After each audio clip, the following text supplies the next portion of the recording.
நம்ம சோகமாக இருந்தாலும் சரி, ஹாப்பியாக இருந்தாலும் சரி, இந்த ஸ்பெஷல் டிஷ்ஷை நம்ம சாப்பிடாம இருக்க மாட்டோம்.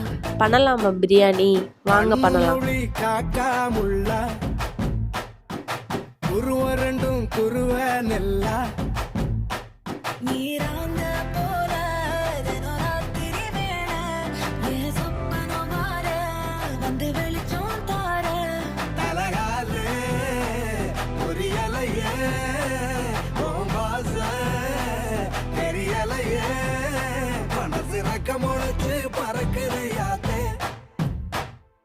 கண்ணு மொழி காக்கா முள்ளா உன் புருவ ரெண்டும் குருவ நெல்லா